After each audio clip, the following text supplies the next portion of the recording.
Hi everyone, this is Papercraft Society Box number 65 and I'm going to be creating this really pretty card with it and talking you through the full tutorial. So let's first of all take a look inside the box and see what you are getting with this subscription kit. So there is a full reveal video on our YouTube channel which takes you through in a lot more detail everything you're getting. I'm going to run through very quickly. Bear in mind I have been playing with this and using some of the bits, but you'll get the idea.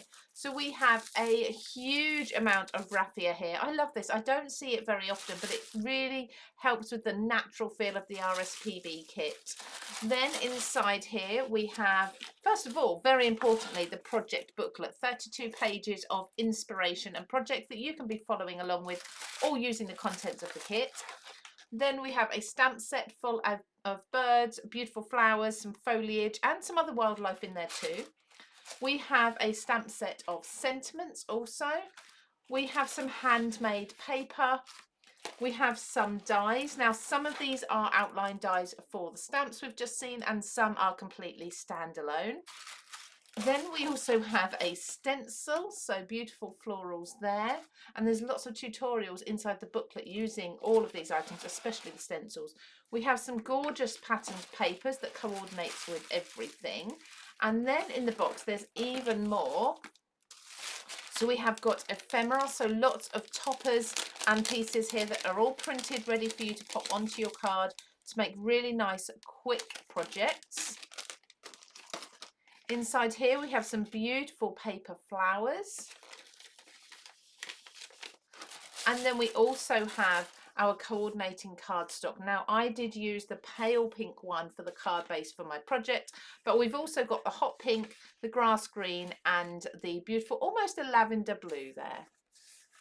So in this kit we have got so many different options. I think I'm going to go with the coordinating cardstock in the pink. This is the lighter pink. We've got a beautiful cherry blossom pattern paper and a handmade paper. I think these three are going to make up the base, and then I'm going to use some stamps. Now although the RSPB kit is mainly focused around birds, there's also some other wildlife in there as well. I really love this sort of cherry blossom stem here at the top, and I'm thinking of stamping that a few times in a pale colour ink. So rather than black, go with a lighter. This is a smoky grey that I've got. I have got other browns, even a green maybe, and then colouring it in and cutting it out and creating maybe a frame with these. So I'm thinking perhaps an oval aperture, a frame of the beautiful cherry blossom, mostly white though, with just a hint of pink. That will limit the amount of colouring I need to do, and then maybe I'll add just one little bird sitting in there, nestling within them perhaps, and a sentiment. But let's do the stamping and build the card base first, and then we'll go from there and see how much more we need to add to it.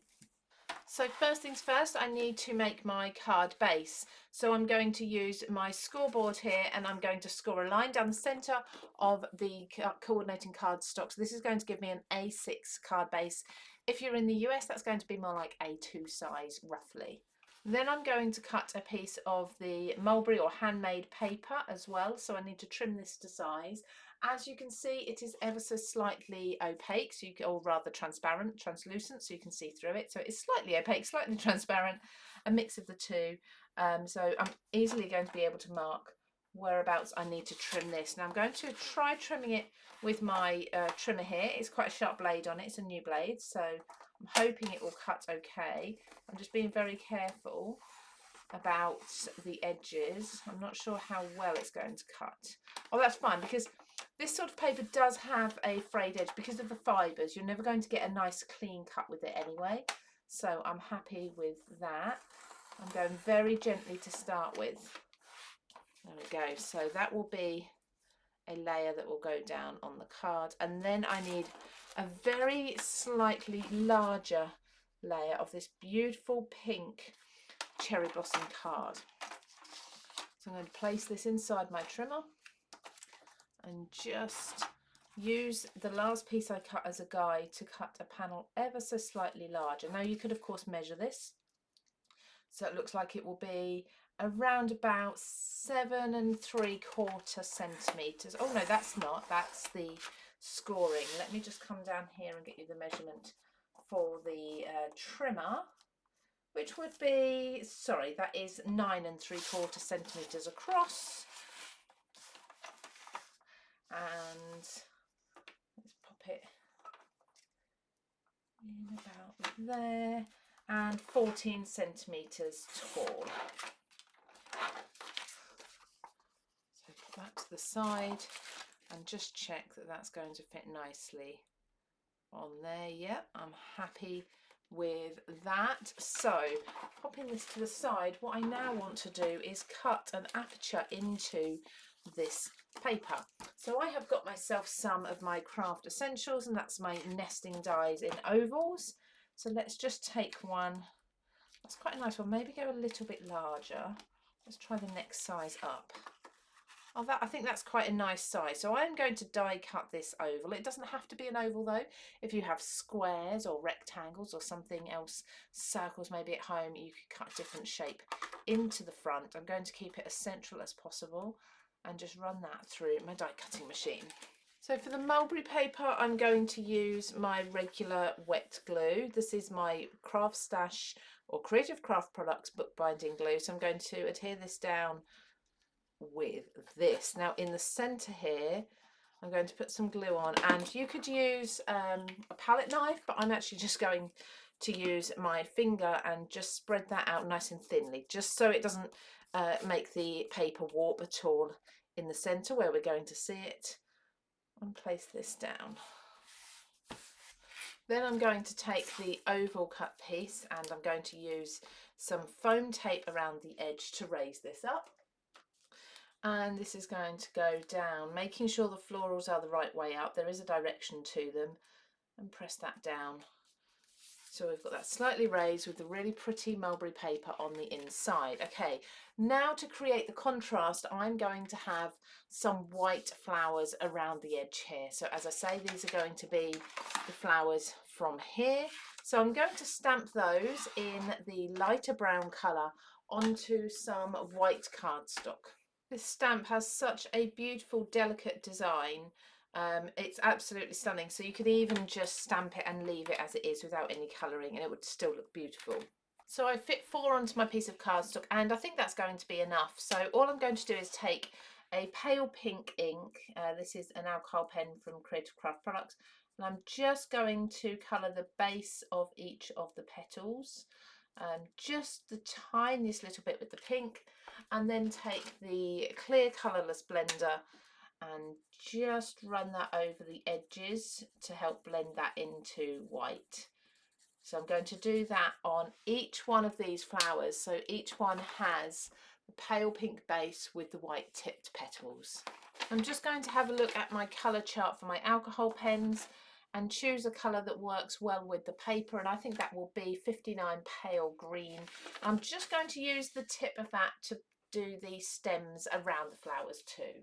And then of course we need a brown for the more woody stems. Now all 4 of those are coloured in. I need to take some fussy cutting scissors and go round them all. This is going to take a little while, but it is going to be so worth it. I'm going to leave a very slight white border around them, I think, just to make my life easier to get into all the tiny little angles. So I've cut all the 4 cherry blossom out. That took a little while, but well worth it. They are so beautiful. I think I'm going to position them around the bottom and up the left hand side of the oval. So I'm going to glue those down, and I'm going to use a wet glue rather than a foam glue because they are very delicate now, and I don't want any of the flowers or stems breaking off if they're not glued down properly and they get caught. Now I'm also going to cut myself a sentiment. I'd like to cut this into a small oval, but I'm not sure that any of these are going to quite work in an oval. So instead I'm going to use the Best Wishes sentiment in a line and have it as a banner coming out of the large oval instead, away from the flowers. So I'm going to stamp this, and I think I'm going to stamp this in a slightly darker colour. So I will stamp this one in a black, and that's just going to make it stand out from the stamping around the flowers and keep the flowers still looking very delicate. While I'm setting up for stamping, I'm also then going to do one bird. I think I will do this little one here. I don't want anything too big, So this little one here, I'm going to stamp again in the smoky grey colour, and that I'm going to colour in and nestle into the cherry blossom. So just as finishing touch, I'm just going to raise this little bird that I've cut out and coloured in with my alcohol pens, raise him up onto foam pads or a foam piece of tape, and just tuck him in to the base here of the cherry blossom, overlapping the banner with the sentiment on a little bit as well. Really pretty, really delicate. I love that, and I love that you've got the texture of the handmade paper in underneath as well. So you can also be creating this card if you have the Papercraft Society Box number 65. You'll find all the details down below in the description for how you can get your hands on this or subscribe to the monthly kit. Take care everybody, and I'll see you again very soon.